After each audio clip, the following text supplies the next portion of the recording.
데살로니가전서 1장 4절과 5절 제가 봉독합니다. 하나님의 사랑하심을 받은 형제들아, 너희를 택하심을 아노라. 이는 우리 복음이 너희에게 말로만 이른 것이 아니라 또한 능력과 성령과 큰 확신으로 된 것임이라.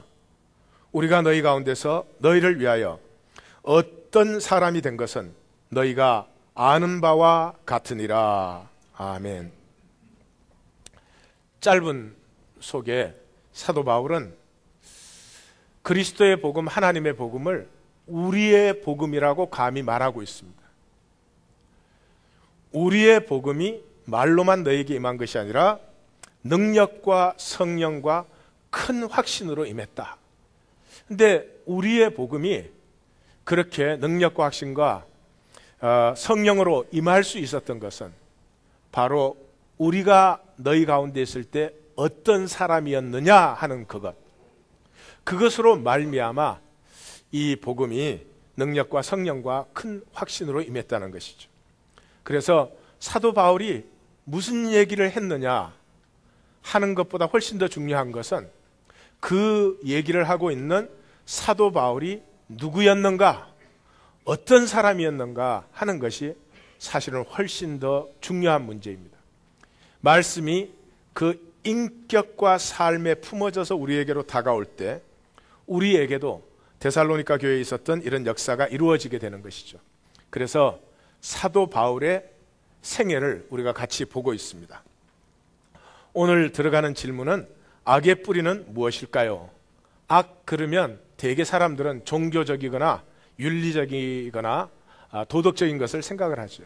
하지만 성경에서 악 그럴 때는 그런 것이 아니라 그런 현상이 들어가지만 본질적으로는 생명적으로 생각하셔야 됩니다. 생명적. 그러니까 악이 무엇이냐 그러면 우리의 생명의 이 위대한 가능성들, 우리의 생명 유업을 파괴하는 것, 그것이 악입니다. 자, 그 뿌리가 무엇일까? 이렇게 질문을 던지면서 바울의 이야기를 계속해 보십시다.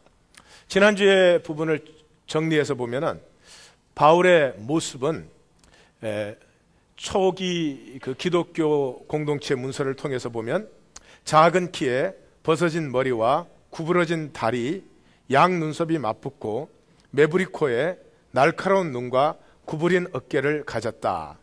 그러나 지금은 우정이 넘치며 남자답게 늠름하며 빛나고 환한 얼굴에 천사의 미소를 가졌다. 그러니까 용모 자체는 별 것이 없었어도 생명의 따뜻함과 생명이 이제는 빛으로 나타나고 있는, 그래서 용모 자체가 문제가 아니라 용모를 통해서 어떤 느낌이 나타나고 있느냐.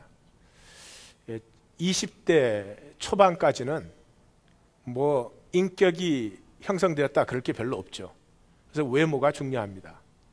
그러나 20대를 넘었으면 용모가 아니고 그 사람에게서 풍기는 생명 느낌이 용모보다 훨씬 더 중요합니다. 뭐 간단하지 않아요? 생긴 건 예쁜데 못돼 빠졌어. 이쁩니까? 안 이쁘죠? 예. 생긴 건 근사한데 남자가 인격이 너무 천박해. 호감이 갑니까? 안 가죠. 그래서 뭐 남자는 40대 자기 얼굴에, 굉장히 이것도 성차별적인 얘기지만 남자는 40대 자기 얼굴에 책임을 져야 된다, 뭐 그런 말을 했는데 사람은 그렇습니다. 자기 용모에 책임을 져야 됩니다. 왜냐 그러면 생기기를 어떻게 생겼느냐가 아니라 그 생김새를 통해서 어떤 것을 이렇게 내뿜고 있느냐, 뭐 그런 것이 되겠죠. 그래서 우리는 그런 사도 바울, 어린 시절 길리기아 수도 다소에서 태어나고 그곳에서 교육을 받았습니다. 헬라적 교육을 받은 것을 분명히 알 수 있습니다. 그의 설교에는 헬라 시인과 사상가들의 말이 자유자재로 인용되고 있는 것을 볼 수 있습니다. 직접 간접적으로. 자라나서는 예루살렘 가말리엘 율법대학에 가서 수학을 했습니다. 학생 바울은 힐렐파의 학파를 계승하게 됩니다. 샴마이파에 반해서 힐렐파는 이방인에게 관대한 굉장히 중심적인 특징을 가지고 있습니다. 이것에서 벌써 우리는 사도 바울의 생애가 우연이 아니라 이방인을 향해서 부르시는 하나님의 섭리 가운데 있는 것을 우리는 이미 눈치챌 수 있습니다. 그는 상당한 우등생이었던 것 같습니다. 사도행전 26장에 보면 사내들인 멤버가 아닌데 사내들인의 투표권을 행사할 정도로 그는 유력한 장래가 촉망되는 그런 학생이었습니다. 자, 이 사도 바울은 핍박자 바울이 됩니다. 예수님에 대해서는 어느 정도의 동정과 경외심을 가졌던 것으로 보여지는데 이 제자들에 대해서는 무지할 뿐만 아니라 율법의 파괴자들, 이 바리새인들에게는 가장 악한 것이 율법을 파괴하는 사람들이거든요. 그래서 스데반 선교의 주동자가 되었습니다. 그리고 다메섹에 있는 그리스도인들의 체포권을 사내들이로부터 받아가지고 이제 다메섹 체포를 향해서 가고 있었습니다. 자, 여기에서 이제 그의 갈등과 전환이 일어납니다. 갈등은 유대 신학의 핵심은 하나님의 영광입니다. 쉐키나, 하나님의 영광을 만나는 것이 일생의 목표입니다. 사도 바울이 율법의 의로는 흠이 없었다 이제 이렇게 말하잖아요. 그러니까 율법의 의로는 흠이 없을 정도로 그렇게 열심히 율법을 지킨 이유가 무엇인 줄 아십니까? 하나님의 영광을 만나기 위해서. 구약의 위대한 인물들은 모세가 호렙산에서 하나님의 영광을 만나죠. 엘리야, 예레미야, 이사야가 우시왕이 죽은 그에 하나님의 영광을 만나죠. 에스겔이 성전에서 하나님의 영광을 만나죠. 그러니까 하나님의 영광을 만난 사람은 하나님의 영광으로 살 수가 있습니다. 그래서 유대 신학의 핵심 목표가 이 쉐키나라고 하는 여호와의 영광을 만나는 것인데, 이 죄인도 용서할 수 없는 율법을 파괴하는 죄인 스데반이 죽는데 그 얼굴이 천사의 얼굴같이 빛났습니다. 뿐만 아니라 하나님의 영광을 보았습니다. 내가 하나님의 영광과 하나님의 보좌 우편에 인자가 쓴 것을 보는도다, 그렇게 말을 합니다. 지금 그 순간에 스데반이 하는 말, 전 존재의 진실로 부어지는 말이죠. 그 말이 이 스데반을 돌로 쳐 죽이는 사람들을 압도하고 있는 것입니다. 그래서 저들이 그거에 눌리지 않으려고 귀를 막고 이를 악물고 스데반을 쳐 죽였습니다, 돌로. 그러니 그뿐만 아니라 돌에 맞아 죽어가면서 아버지여 저들의 죄를 사하여 주옵소서. 사도 바울에게 갈등이 일어났습니다. 율법을 지키려고 이렇게 애를 쓰는 우리는 위대한 스승, 몇 대를 흘러서 한 스승이 영광을 볼까 말까인데 저 죄인이 어떻게 하나님의 영광을 보느냐 말이죠. 그리고 그를 통해서 하나님의 영광이 나타난 것을 부인하고 싶지만 볼 수밖에 없었어요. 그러니까 어떻게 돼요? 다메섹으로 올라가는데 이게 갈등이 심해지죠. 그래서 어디에서 부활하신 주님을 만나요? 다메섹 가까이 갔습니다.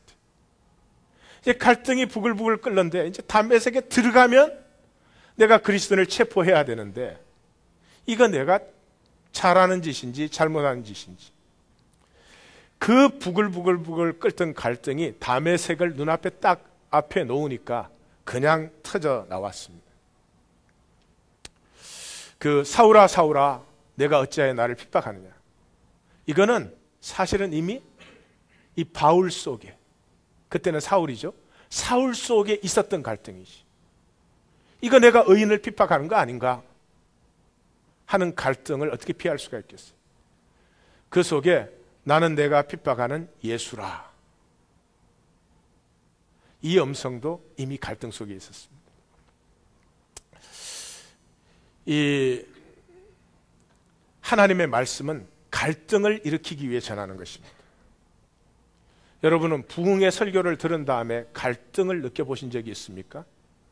하나님 믿으면 복받고 무병장수하고 자식 잘 된다는데 갈등됩니까? 너무 잘 되면 어떡하나?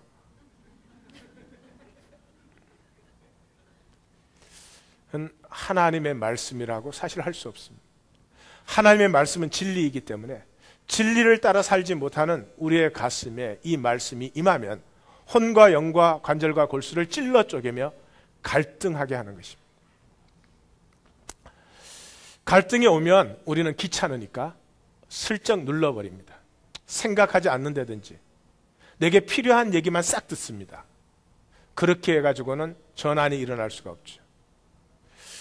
그 갈등이 부글부글 일어나도록 구하고 찾고 두드려야 됩니다. 그런가? 정말 그럴 것인가? 아니면 그것이 잘못된 것인가? 이게 부글부글 끌어올라가다가 담의 색이 눈앞에 보일 때는 어쩔 수가 없는 거죠. 그냥 팍 터져 나옵니다. 아하 모멘트죠. 이 갈등이 터져 나올 때 엄청난 에너지가 릴리스 되면서 퀀텀 리프가 이루어집니다. 전혀 새로운 차원 속으로 자기가 들어가는 것이죠. 여기서 중요한 것은 사도 바울이 갈등했다고 하는 사실입니다. 쉽지 않습니다. 사도 바울에게 임한 갈등이 무엇이었습니까? 사도 바울의 일생 동안 애쓰고 수고한 것, 사도 바울이 하나님을 열심히 믿어온 것, 열심히 믿는 것을 누가 부인할 수 있겠습니까? 그게 잘못된 것이라는 것입니다. 그것을 버려야 된다는 것입니다. 사도 바울에게 그것이 의였습니다. 자기의 자랑이고 계급장이었습니다. 빌립보서에서 육체의 자랑으로 말한다면 나도 좀 할 게 있지라고 하는 것처럼 그것을 놓아야 내 영광, 내가 애쓰고 수고해서 만든 내 영광을 놓아야 하나님의 영광이 내게 임한다는 것이죠. 사실은 내 영광은 배설물 같은 것입니다. 다른 사람에게 천박하게 보일까 봐, 다른 사람에게 멸시받을까 봐 수치와 두려움 속에 만든 것이 내 영광입니다. 누더기 같은 것입니다. 근데 그것을 놓는다는 것은 굉장히 쉽지 않습니다. 우리가 교회 나올 때도 내가 이렇게 열심히 믿는 사람이에요, 나 이렇게 하나님 잘 믿으려고 하는 사람이에요, 인정해 주세요, 그렇게 나오기가 쉽지. 이때까지 내가 믿은 것이 다 죄다. 생각해보니 다 나 중심적이었고 솔직히 말해서 내 잘되고 나 대접받으려고 믿은 것이지 내가 하나님의 영광에 붙들림 받은 적이 없다. 이 굉장히 힘든 것입니다. 아주 힘든 것입니다.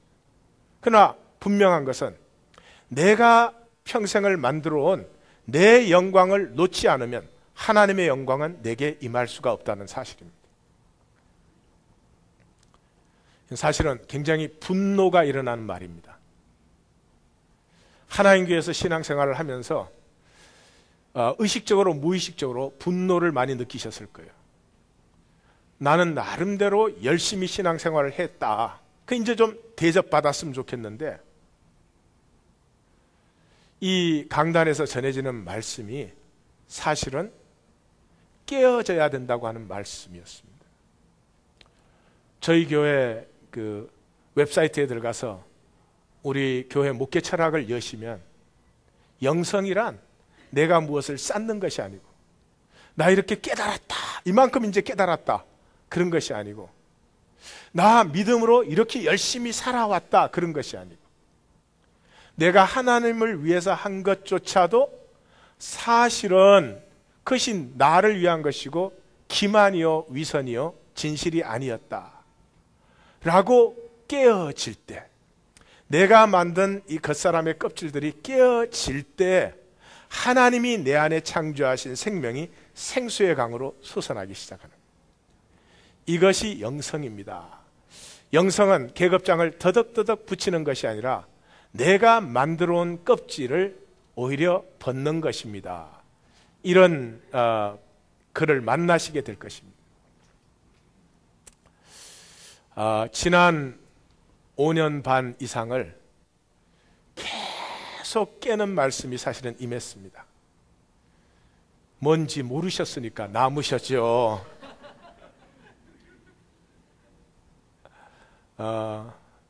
그러나 장하기도 하고 자랑스럽기도 합니다. 우리 성도님들이 에고가 강한 사람은 남아있기가 힘듭니다. 왜냐 그러면 너무 분노가 나기 때문에.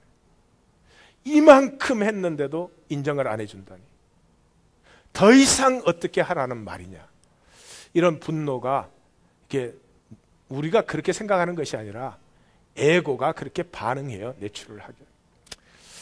어쨌든 이 자리까지 하나님이 인도를 하셨습니다. 신기하기도 하고 참 고맙기도 하고 그렇죠. 자, 이 사도 바울은 3일 동안 보지도 먹지도 마시지도 못합니다. 그렇습니다.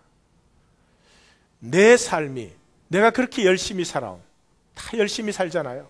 내가 그렇게 열심히 살고 믿어온 그것이 오히려 죄라고 하는 사실, 내가 살아온 삶 전체가 무너지는 그 시간이 다가올 때 우리는 전혀 새로운 세계 앞에 볼 수가 없습니다. 내가 다 보는 것 같아서 이제는 아무것도 못 봐요. 내가 다 아는 것 같아서 이제는 아는 게 아무것도 없어요. 물 한 모금이 넘어가지 않습니다. 이 시대 신앙생활에 이 약점이 어디에 있습니까? 세상에서 거짓으로 다 살잖아요. 세상에 진실로 사십니까? 다 거짓으로 적당히 껍질 붙이고 계급장 붙이고 살다가 교회 들어와 가지고 교회 계급장도 그 위에 붙이잖아요. 그러니 우리는 보지 못하는 시간이 있었던 것도 아니고 먹지 못하는 시간이 있는 것도 아니고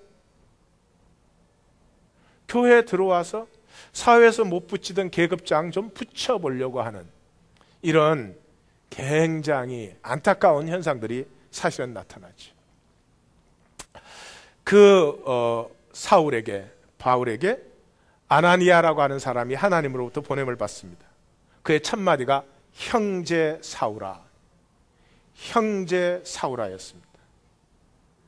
그렇게 핍박하는 것을 아나니아가 다 압니다.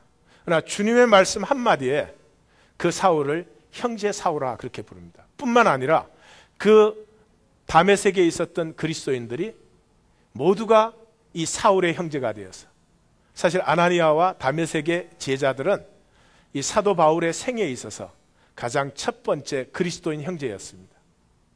이 사람을 위해서 목숨의 위험을 무릅쓰고 바울을 탈출시켜주는 이러한 형제를 만나게 됩니다. 그렇습니다. 이것이 복음입니다.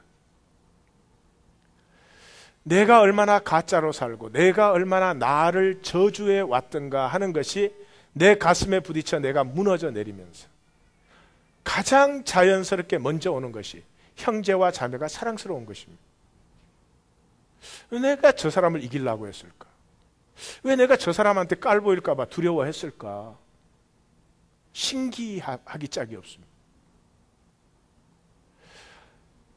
사랑스럽고 열심히 살려고 하고, 나는 일을 잘해주면 삶을 내게 잘해주는, 그게 사람의 본성입니다. 그 사람을 왜 미워했을까? 정말 내가 산 삶인데 꿈에서 깨어난 것 같아요.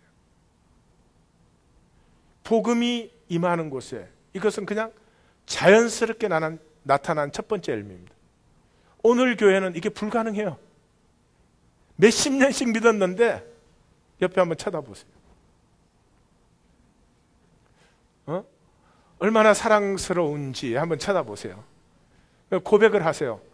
제 가슴이 사랑스러움으로 뜁니다. 이렇게.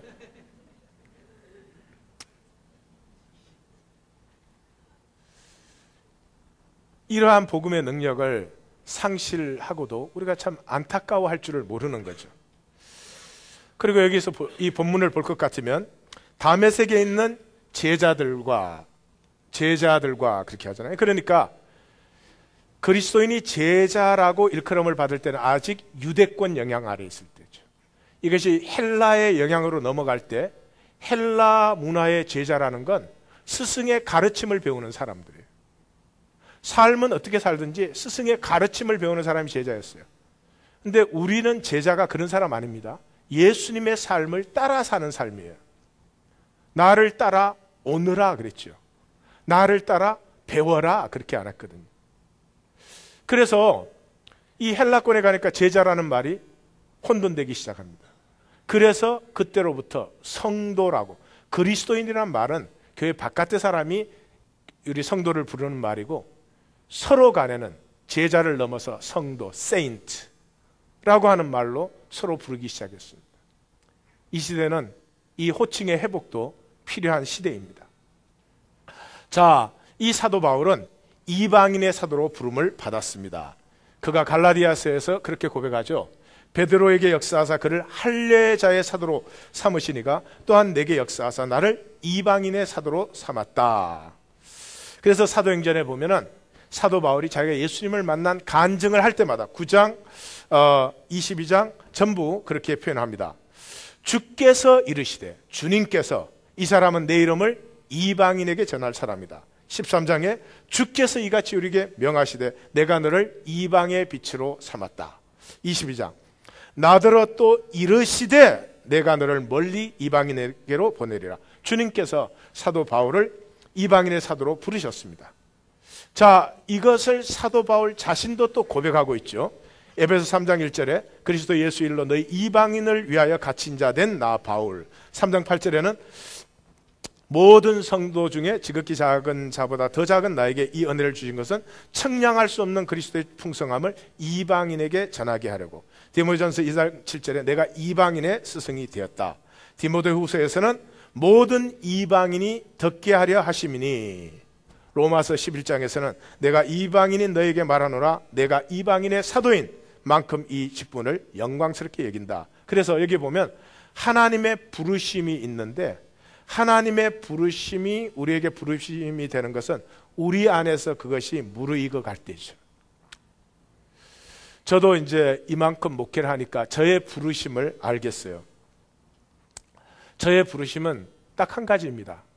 교리화된 말씀을, 교리화된 신앙을 삶의 말씀, 삶의 신앙으로 다시 회복하는 것입니다.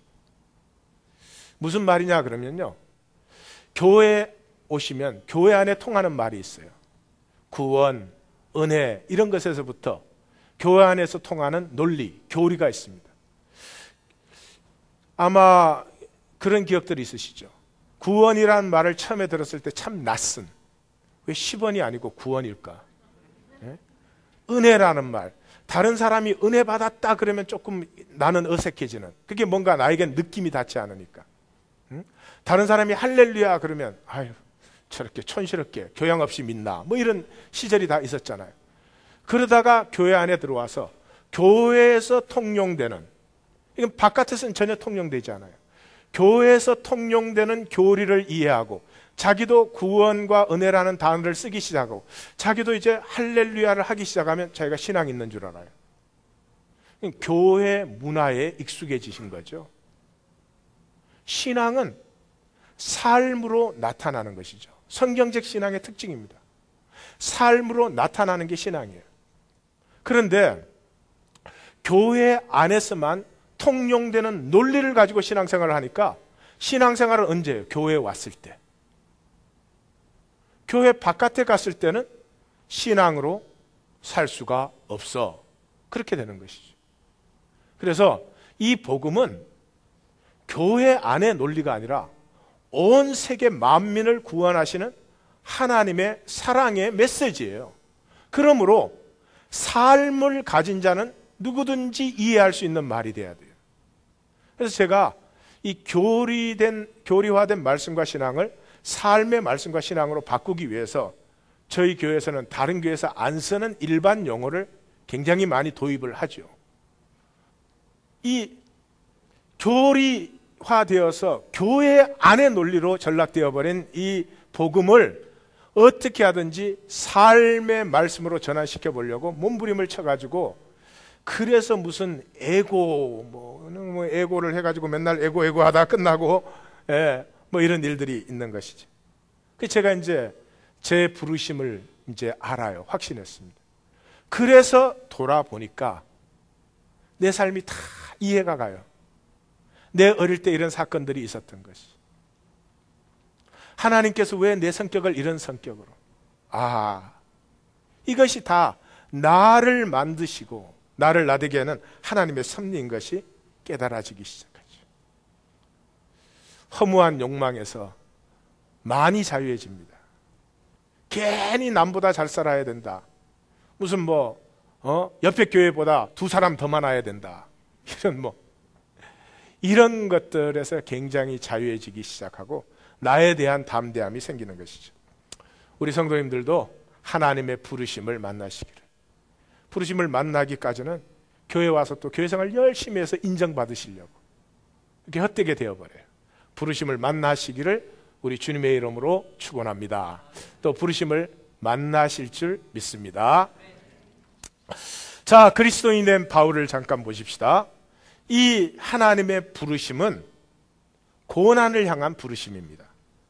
사도행전 9장 16절에 그가 내 이름을 위하여 얼마나 고난을 받아야 할 것을 내가 그에게 보리라. 내가 왜 그를 불렀느냐? 내 이름을 위하여 고난을 받아야 될 것이다. 고난받기 위해서 불렀다.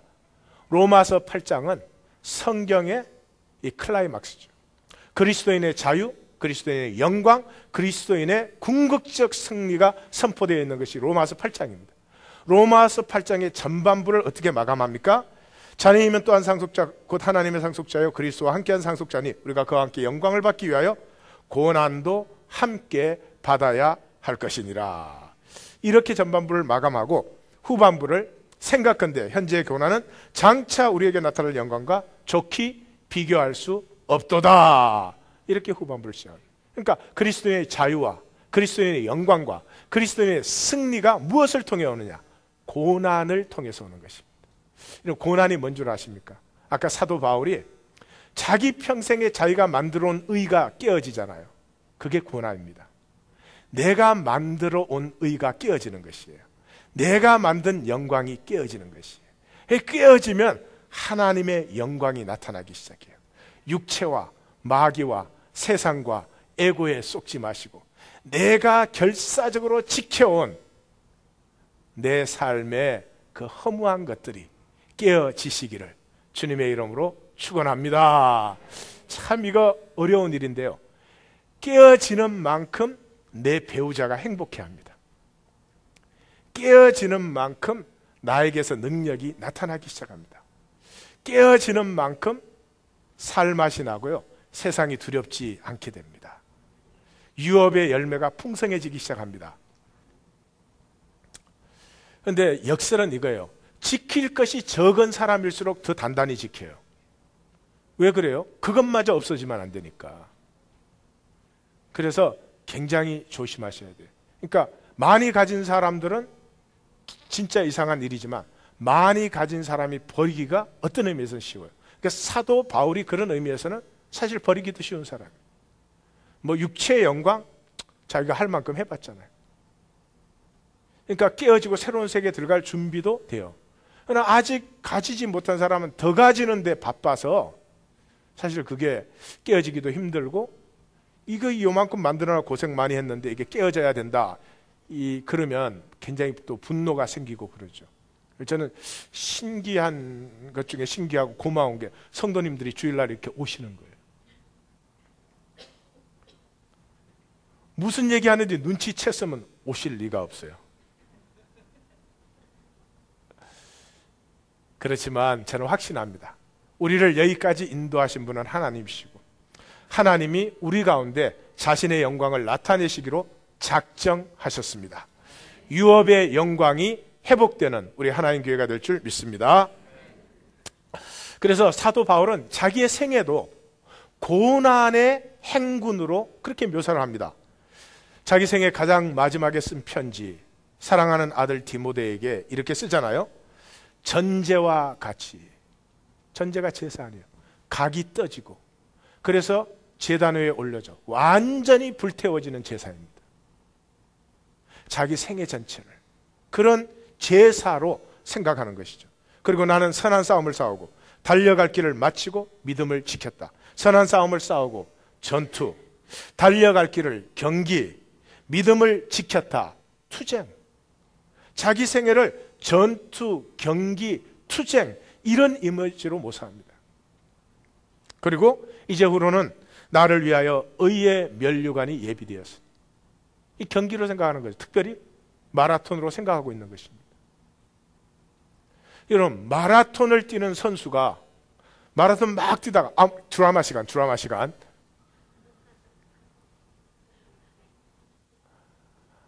그럴까요? 그거는 쏘가도 보통 쏘은 사람이 아니죠. 내 생명은 이 생명은 하나님의 생명에, 하나님 생명을 주셔서 그 생명의 영광과 존귀함과 아름다움이 무한합니다. 이것을 피워낸다는 건 참 부담스럽게 느껴져요. 사실은 불가능하게 느껴집니다. 그래서 그거 피워내는 건 살짝 제쳐놓고, 그래도 내 나름대로 이렇게 열심히 살았다, 내 나름대로 이렇게 열심히 믿었다, 이제 이것을 나의 의로 좀 인정해 주세요, 인정해 주세요, 인정해 주세요. 이런 구걸의 삶을 살기가 얼마나 쉬운지 몰라요. 인정해 줄 수 있습니다, 얼마든지. 만약에 마지막 심판 때 주님께서 인정하시는 것이라면, 그러나 그건 심판 때 쓸 수 있는 공력이 아닙니다. 이 땅 가운데서도 우리를 굉장히 메마르게 하고 정말 사랑 없는 삶을 살아가게 하는 것입니다. 한 번 더, 우리 하나님 교회는 아무리 열심히 만들었어도 나의 의와 나의 영광은 깨어지고 내 안에 하나님이 태초로부터 부으신 하나님의 영광이 피어나는 삶이 다 될 줄 믿습니다. 그리고 지난 5년 반 이상을 여러분들 고생하셨습니다. 맨날 무슨 그 왕국적 사고, 종말적 자세, 수동적 능동성, 에고 뭐 이런 게 전부 사실은 감당할 만큼 부드럽게 표현한 거지만 우리의 삶이 깨어져야 된다고 하는 것이었거든요. 내가 만든 내가 깨어져야 하나님의 내가 태어난다 하는 것이었는데, 여러분들 고생 많이 하시고 사실은 은근히 부담스러우실 거예요. 근데 자, 이렇게 다메섹 앞에서 아하 모멘트가 팍 열렸을 때, 이때 생명이 생수의 강으로 솟아나기 시작하면서 퀀텀 리프가, 그냥 거칠 것 없는 삶의 능력들이 부어지기 시작하죠. 즉시로 복음을 전거했습니다. 9장 20절에 즉시로 각 회당에서 예수가 하나님의 아들이심을 전파하니, 그랬더니 유대인들이 이제 바울 죽이기로 공모를 했습니다. 유대인들이 당혹했습니다. 죽이기를 공모하고 그를 죽이려고 밤낮으로 성문까지 지켰습니다. 그랬더니 그 제자들이 밤에 사울을 강주리에 담아 성벽에서 달아내서 사도 바울을 탈출시킵니다. 고린도 후서에 보면은 이때 사건을 사도 바울이 기록하고 있죠. 다메섹에서 아레다 왕의 고관이, 그러니까 다메섹이 독립된 도시다 하는 거 지난주에 말씀드렸죠. 그러니까 유대인들이 이 독립된 도시에 상당한 위치들을 차지하고 있었습니다. 그래서 고관이 나를 잡으려고 다메섹 성을 지켰으나 나는 광주리를 타고 덜창문으로 성벽을 내려가 그 손에서 벗어났다, 그렇게 합니다. 자, 이제 이 다메섹에서 탈출한 바울은 아라비아로 가게 됩니다. 아라비아로 갔다가 다메섹으로 돌아오는데, 또 나보다 먼저 사도된 자를 만나려고 예루살렘을 가지 아니하고 아라비아로 갔다가 다시 다메섹으로 돌아왔다. 근데 이제 성경에서 불확실한 부분이 이 부분인데, 그래 이건 별로 문제는 안 되는 부분입니다. 예루살렘이 여기 있지 않습니까? 다메섹이 여기예요. 이 다메섹을 갔다가 여기에서 아라비아라는 것은 바로 여기 있는 지역을 얘기합니다. 지금의 아라비아가 아니라 그 아라비아로 갔다가 다시 다메섹으로 돌아왔다가 3년 후에 예루살렘으로 내려옵니다. 예루살렘에서도 바울을 죽이려고 하니까 제자들이 가이사라 항구로 데려가서 가이사라 항구에서 다소 고향으로 보내게 됩니다. 자, 여기에서 문제는 아라비아 사막에 3년을 다 있었느냐, 아니면 아라비아 사막에 1년을 있고 다메섹에 와서 2년 있었느냐, 아라비아 사막에 2년을 있고 다메섹에 와서 1년을 있었느냐, 이거는 성경에 어디를 살펴봐도 정확하게 기록한 데가 없습니다. 제 생각에는 갈라디아서 사도행전 9장 22절 이하에 나타나는 것은 아라비아로 갔다가 다메섹으로 돌아와서 사역을 할 때 그런 유대인들의 반대와 핍박이 임한 것으로 보여집니다. 상관은 없는 얘기입니다. 성경이 분명하게 얘기하지 않으니까. 그래서 다시 말하면 아라비아에 아마 1년 또는 1년 이하로 갔던 것 같고요. 그 나머지 기간을 다메섹으로 들어와서 그는 제자들과 함께하며 사역을 했습니다. 그러나 핍박 때문에 탈출을 하고 예루살렘으로 올라갑니다. 그래서 갈라디아서에 보면 그 후 3년 만에 내가 게바를 방문하려고 예루살렘에 올라가서 그와 함께 15일을 머무르는 동안 주의 형제 야고보의 다른 사도들을 보지 못하였다. 사도행전 9장 27절에 바나바가 데리고 사도들에게 가서 그가 길에서 어떻게 주를 보았는지 주께서 그에게 그때 말씀하신 일과 다메섹에서 그가 어떻게 예수의 이름으로 담대히 말하였는지를 전하니라. 그래서 9장 28절에 보면 사울이 제자들과 함께 있어 예루살렘에 출입하며, 그래서 바나바의 소개로 베드로 야고보 사도와 만남을 가졌고 소수의 형제들과 교제를 가졌습니다. 그러니까 여기에서도 보면 다메섹만 돼도 헬라 문화권에 있는 그리스도인은 훨씬 더 오픈 마인드, 즉시로 하나님이 내가 택한 그릇이다 그럴 때 그동안 들었던 소문이 어떠하든지 간에 이 바울을 전체로 받아주었습니다. 그러나 유대권 영향에 있는 예루살렘 교회는 사도들도 조심해가지고 베드로와 야고보 두 사람만 만나주고 대부분의 성도들은 바울을 만나지 않았습니다. 그래서 유대권 이 교회가 하나님께서 왜 허물어 버리는지, 예루살렘 교회로 교회가 시작되었지만 얼마 안 가서 하나님은 예루살렘 교회를 없애버리고 이방으로 나가게 하지 않습니까? 이런 것도 여기서 우리가 눈치챌 수가 있습니다. 또 우리 자신도 점검해 볼 수 있어요. 오늘 교회는 상당히 오픈 마인드들까요? 아니면 굉장히 닫혀 있을까요? 모르겠어요. 전에 왜 90년대 말에 뭐 예수님이 다시 오신다 그래가지고 그 뭐 다미선교회 뭐 다비선교회 뭐 그런 거 많아가지고 거기에 갔다가 안인게비어 그러고 돌아온 사람들 교회로 왔다가 대부분이 교회를 또 다 떠났습니다. 왜? 교회가 받아주질 않으니까. 항상 꼬리표를 떼지 않아. 저 이단에 갔다 온 사람이라는 거지. 거기 가서 뭘 많이 들었으니까 조금 말도 이상하고 당분간은 그렇지 않겠어요? 잘 품어주면 그 돌아온 탕자인데, 사실 탕자는 우리가 더 탕자겠지만 하여튼 이 헬라 문화권의 교회와 이 유대권 문화권 속의 교회의 다른 점도 여기서 우리가 볼 수 있어요. 자, 예루살렘에 와서도 유대인들에게 증거하니 유대인들은 또 바울을 죽이려고 합니다. 주 예수 이름으로 담대히 말하고 헬라파 유대인들과 함께 말하며 변론하니 그 사람들이 죽이려고 힘쓰거늘 헬라파 유대인들에게 자꾸 예수가 그리스도라고 증거하니까 유대파 유대인들이 사도 바울을 죽이려고 하는 거죠. 그래서 아까 말씀드린 바와 같이 가이사라 항구로 데리고 가서 다소로 보냅니다. 여기서 11년간, 만 10년간 길리기아와 수리아에서 사도 바울은 그 삶을 보내게 됩니다. 노바디의 시간이었습니다. 노바디의 시간. 바울은 자신이 썸바디라고 생각했을 것입니다. 적어도 이 시대로 말하면 하버드 대학을 나와서 하버드 가버먼트 스쿨을 우수하게 나와서 국회 의장 보좌관을 지내는 사람이라면 썸바디라고 생각이 되겠죠.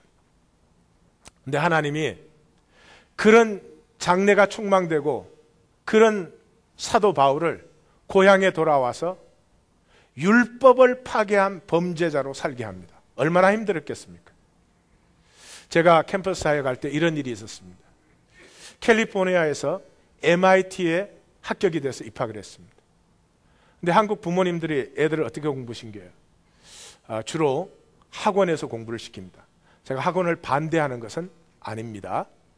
학원에 공부를 하는 게 자칫하면 주입식 공부가 되기 쉽죠. 그런데 미국의 대학들은, 특별히 우수한 대학들은 주입식 교육을 하는 데는 없습니다. Research Institute입니다.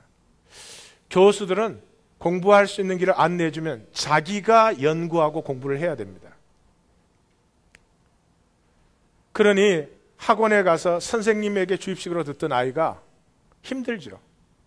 그래서 이미 설베이도 나와 있지만 아이비리그 스쿨에서 낙제점 이하의 그룹에 가장 많은 포션을 가지고 있는 것이 코리안 아메리칸입니다. 한국 학생들이 그냥 입학은 했지만 학습을 못 따라가는 거죠. 이 학생도 이유는 뭐였는지 모르지만 따라가지를 못했습니다. 너무나 힘들어서 부모님한테 1년만 쉬게 해달라고 했습니다. 근데 부모님이 허락을 안 해요. 왜? 수치니까.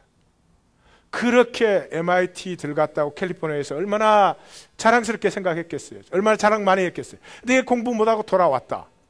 그게 수치라고 생각이 돼요. 왜 그게 수치가 되는지 저는 알 수는 없어요. 그래가지고 이 아이를 못 들어오게 했습니다. 아이가 너무 힘드니까 그냥 드랍아웃하고 집으로 돌아왔습니다. 부모님께서 새세 비행기표를 끊어가지고 애를 데리고 다시 들어와서 너는 머리도 있고 조금만 하면 되는데 네가 왜 그러냐. 네가 그냥 힘들어서 그래. 그리고 기숙사에 데려다 놓고 갔습니다.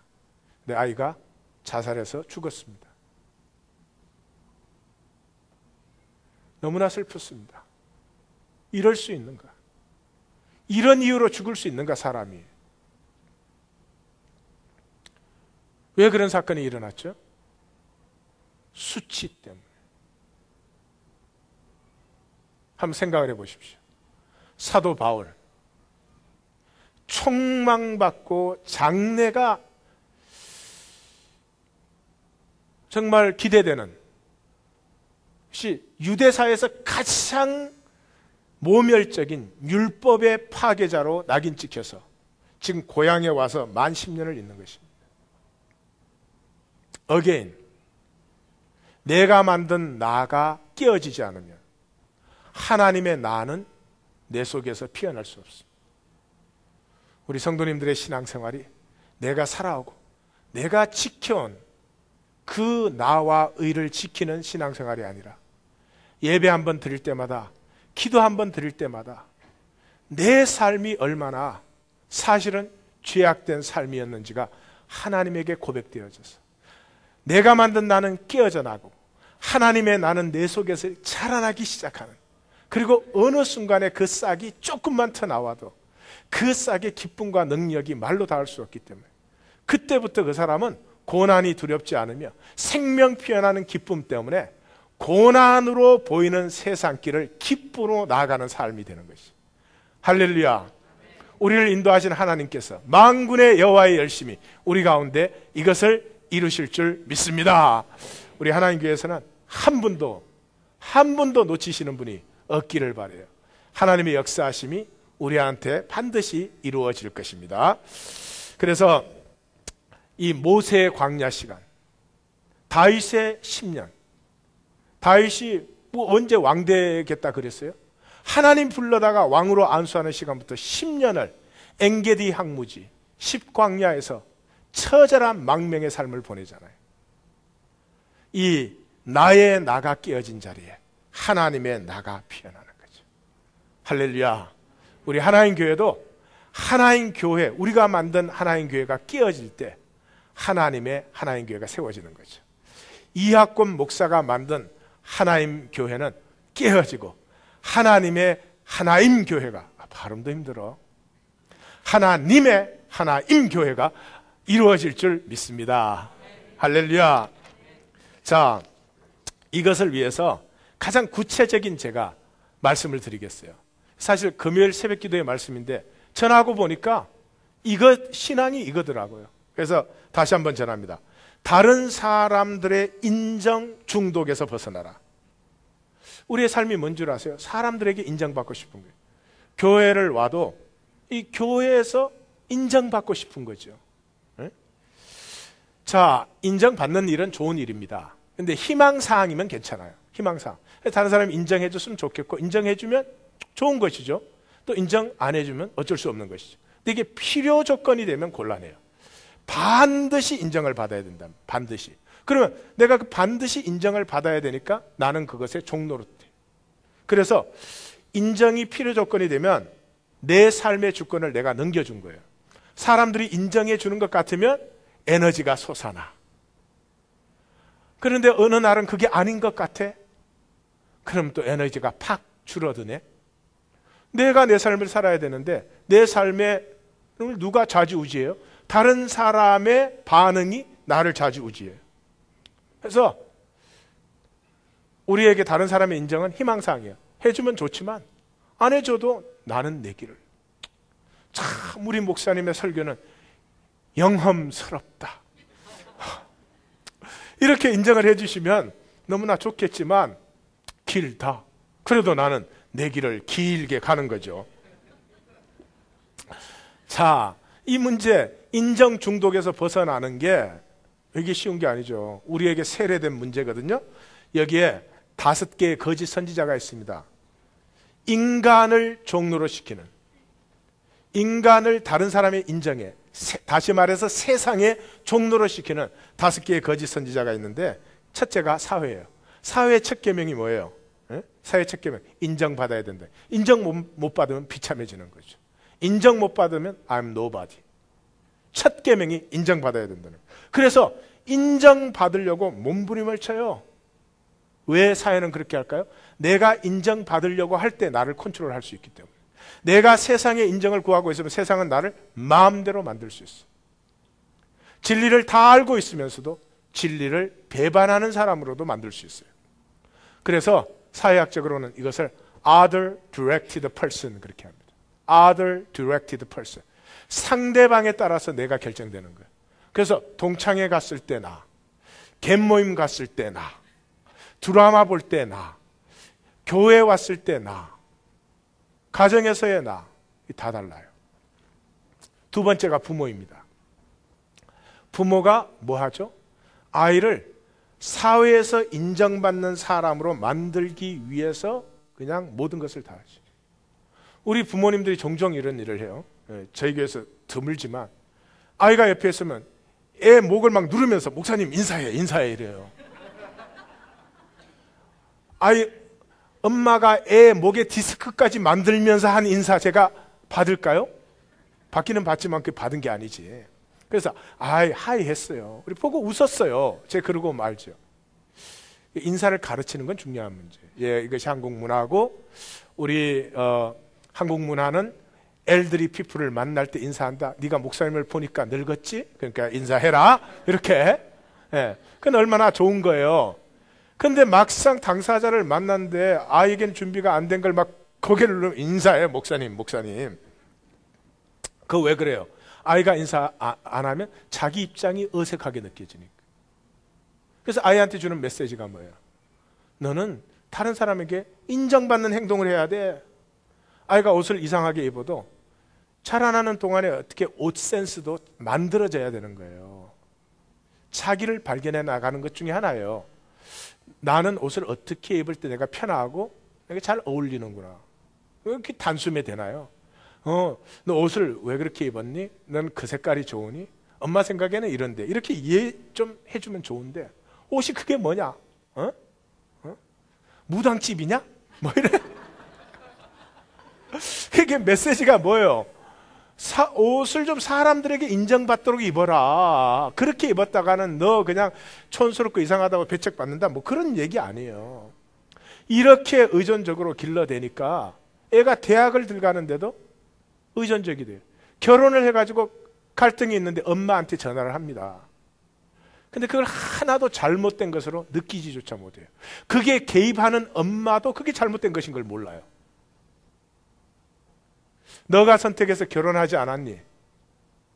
상대방이 안 해준다고 불평만 할 일이 아니라 상대방이 그 정도밖에 못 해준다면 그런 상황에서 어떻게 너는 행복을 갖고 갈 것인지 좀 자신에게 진지하게 생각하고 성숙한 사람으로 다시 한번 너의 관계를 가꾸어 봐. 이렇게 해줘야 되는데, 그래 그놈 김서방 내가 처음 볼 때 인상도 안 좋았다 그래. 당장 때려쳐라 막 이러면 참 곤란한 거죠.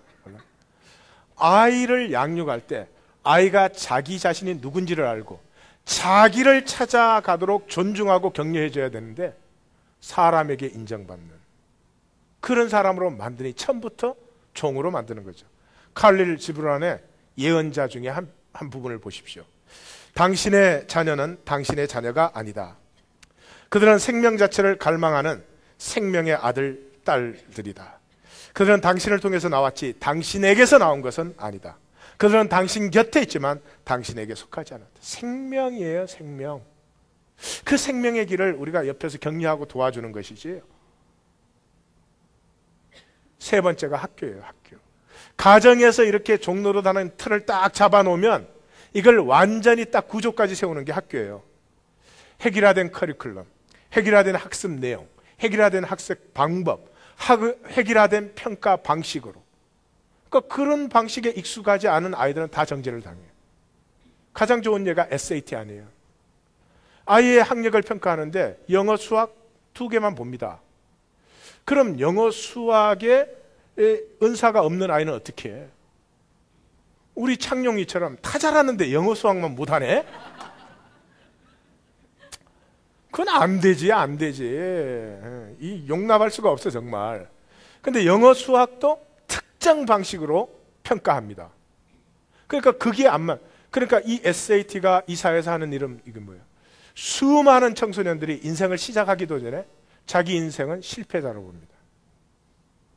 대부분이 자기를 실패자로 봅니다. SAT 시험 못 봤다고.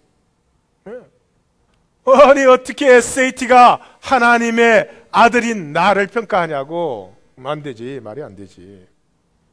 그 학교에 보내면 아주 세상에 인정받아야 되는 종로로서로 그냥 완전히 확정을 시킵니다.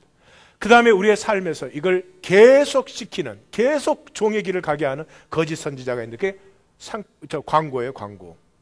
광고가 뭐예요? 전부 이것이 사람들이 가지고 싶어하는 것이다. 이것만 쓰면 사람들이 너를 인정해준다. 선망의 눈으로 너를 바라본다. 프라다를 들어라. 이렇게.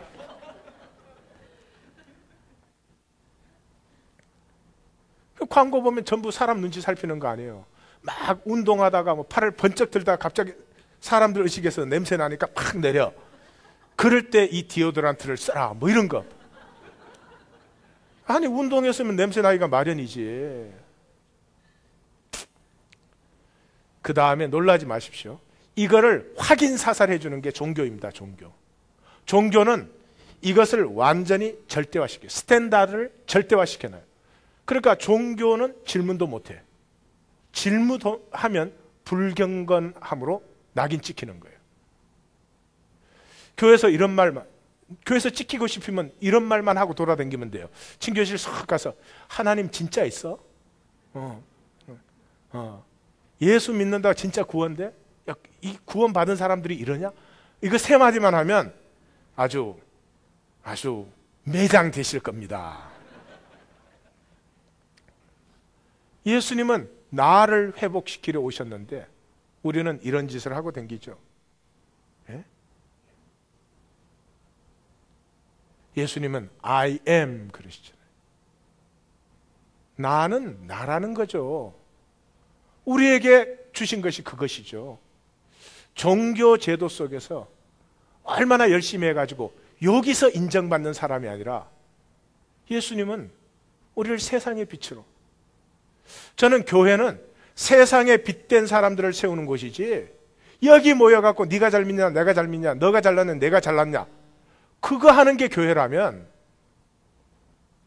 교회는 우리끼리 모여서 잘난 사람을 양성해내는 데가 아니라 세상에 빛된 삶을 세우는 것입니다. 우리 하나님 교회와 이 교회를 통해서 우리의 오는 세대들이 역사를 새롭게 하는 빛으로 세움받게 될 줄 믿습니다. 고난을 각오하십시오. 고난이란 이때까지 내가 만든 나를 지키고 인정해줘 그렇게 편하게, 그 다음에 안 된 것은 38년 동안 누워서 남의 탓을 하는 것이 아니라 일어나 내 자리를 들고 걸어가는 것이 고난입니다. 그래서 그러면 내 삶의 주권을 세우지 않고 다른 사람의 인정만 기다리는 이유가 뭐냐? 그게 쉽기 때문입니다. 내가 행복하지 않아. 왜? 너 나를 행복하게 해주지 않았기 때문에. 훨씬 쉽잖아요. 당신이 나를 행복하게 해주지 않는 상황에서도 어떻게 하면 나는 행복을 갖고 갈 수 있는가? 이건 어렵잖아요. 내가 변하면 되는데, 너가 나한테 잘해주면 나 변하겠는데 너가 나한테 잘해주지 않으니까 나 변할 수가 없다는 거죠. 이게 훨씬 편하지 않아요. 나는 희생양이라는 거죠. 난 정말 할 만큼 했다는 것이죠. 내가 할 만큼 한 거 나 좀 인정해줘. 이게 인생 아니에요? 그리고 그걸 인정해주지 않으면 굉장히 분노가 생겨요. 여러분, 아무리 사람이 인정을 해줘도 마지막 심판의 날에 그건 설 수가 없는 것입니다. 내가 만든, 에고가 만든 거짓나 허상의 나 십자가 앞에 내려놓으시고 하나님이 만드신 무한하고 영광스럽고 이 영원한 나가 가득히 피어나는 우리 하나님 교회가 될 줄 믿습니다. 자, 생명의 비밀을 우리가 알렉산더의 삶을 보고 사도 바울의 삶을 보고 있습니다. 알렉산더의 삶은 세상의 삶이 성육된 삶, 세상이 원하는 것, 추구하는 것이 가장 잘 성육된 것이 알렉산더의 삶이었습니다. 사도 바울의 삶은 영적인 소망과 영적인 소원이 완전히 성육된 삶이었습니다. 둘 다 우리가 볼 때는 영웅입니다. 그러나 알렉산더의 중심에는 허무가 있었습니다. 아킬레스가 만든 그 영웅적 전설을 자기도 가지고 싶고 그렇게 되지 못할 때 어떻게 될까 하는 두려움이 그 안에 있었습니다. 사도 바울은 영웅적인 삶을 살지는 않았습니다. 우리가 그 시대에 사도 바울 곁에 있었다면 이상하게 굉장히 고생하는, 그리고 몇 사람 모아놓고 그리스도가 메시아라는 걸 그렇게 열심히 그것 때문에 고생을 하면서도 저렇게 하나? 그런 조금 기이해 보이는 그러나 열정 있는 한 사람을 만났을 것입니다. 알렉산더의 삶 전체는 전설 만들기였습니다. 우리도 이민 전설을 만들고 싶죠. 이민 와서 저 사람은 이렇게 됐대더라. 응? 뭐 이런. 사도 바울의 중심은 복음의 증거였습니다. 그가 만난 진실을 나누고 싶었습니다. 자기가 얼마나 종로로 됐는지 알았습니다. 종로라는 모든 사람들을 자유케 해주고 싶었습니다. 자기가 할 수 있는 것은 아니지만 자기가 아는 진실은 나눌 수 있었습니다. 알렉산더에게 중요한 것은 타인의 평가였습니다. 인정받는 것이었습니다. 후세의 사람들이 자기를 영웅으로 평가하는 것이었습니다. 사도 바울의 삶은 디모데 후서에서 고백되는 것처럼 자기의 길을 갈 뿐이었습니다. 자기가 위대할 필요는 없습니다. 하나님이 이미 위대하시니까. 자기가 영웅이 될 필요도 없습니다. 하나님 나라에는 영웅이 없으니까요. 그는 종종 그렇게 말하죠. 종이나 자주자나 지혜자나 야만인이나 남자나 여자나 그리스도 안에서는 다 하나일 뿐이라고. 이것이 생존과 생명을 가릅니다. 생존은 무엇입니까? 남보다 잘 되자는 거죠. 그래야 인정받으니까. 그래서 스스로 속여요. 어떤 때는 상한선을 높여요. 그래서 열등의식에 빠져. 어떤 때는 상한선을 낮춰요. 그래서 굉장히 잘난 것 같아요. 예. 평생을 그것하고 살면 안 되겠죠? 생명은 부담스럽습니다. 하나님이 주신 생명은 내 안에 이 생명의 영광스러움, 이 존귀함, 아름다움이 내게는 너무 불가능하게 느껴집니다. 그것을 산다는 것은 세상에서 안 될 일 같이 느껴집니다. 그러나 예수님을 믿으십시오. 내 멍에는 쉽고 가볍다 그랬습니다. 생존이 훨씬 더 수고하고 무거운 짐입니다. 쏙지 마시고 예수님의 멍에를 메시기를 주님의 이름으로 축원합니다. 우리도 바울의 10년이 필요합니다. 생존으로 살아왔던 내가 생존의 때가 빠져나가는 10년이 필요합니다. 작년 2010년 초부터 우리가 10년을 출발했습니다. 내가 만든 허무한 나, 가짜 나는 자꾸 깨어져 나가는 가운데 이 10년 동안에 내 안에 있던 하나님의 그 존귀함이 싹 터나오기 시작하고, 이 싹만 터나오면 기쁨이 있기 때문에 그 다음 제가 설교할 필요도 사실 없는 것입니다. 싹만 터나오면 그게 기쁨과 능력도 같이 나오는 것이죠. 하나님을, 우리를 사랑하시는 하나님을 믿고 신뢰하시기를 주님의 이름으로 축원합니다. 세상에서 피어나려고 하면 어렵고 힘듭니다. 하나님 안에 피어나시기를, 하나님 안에 피어나시고 그 피어나는 삶을 우리의 자녀들과 오는 세대에 증거와 유업으로 물려주는 우리 성도님들이 다 되실 줄 믿습니다. 악의 뿌리가 무엇인가 그렇게 시작했습니다. 이제 마감하십시다. 악의 뿌리는 편안함입니다. 생존은 너무 고달프기 때문에 그저 편안하고 싶습니다. 한나 아론트는 독일 출신의 정치 철학가입니다. 유대인으로서 2차 대전 때 독일의 그 만행을 겪었고 프랑스로 망명했다가 시오니스트를 도왔다는 그 죄명 때문에 BC 정부의 핍박을 받아가지고 수용소에 갇혔다가 까까스로 탈출해서 미국으로 오게 됩니다. 평생 악의 근원을 연구했습니다. 전체주의의 기원, 휴먼 컨디션, 인간의 조건, 이런 책들을 썼습니다. 요즘 인문과학에서 대학원 과정을 하려면 한나 아렌트의 책을 안 읽고는 안 될 정도의 그런 영향력이 있는 사람이 되었습니다. 그런데 그 평생을 통한 악의 연구의 총 결론선이 뭡니까? 악의 평범성입니다. 평범성. 특별히 이것이 아이만 재판이 계기가 됐는데요. 1960년에 이스라엘의 모사드가, 그 정보기관 모사드가 아이만을 아르헨티나에서 체포하잖아요. 그것 때문에 모사드의 명성도 물론 높아졌지만, 그때 모든 사람들은 아이만은 뿔 달린 괴물일 것이다. 악마적인 성격을 갖고 있을 것이다.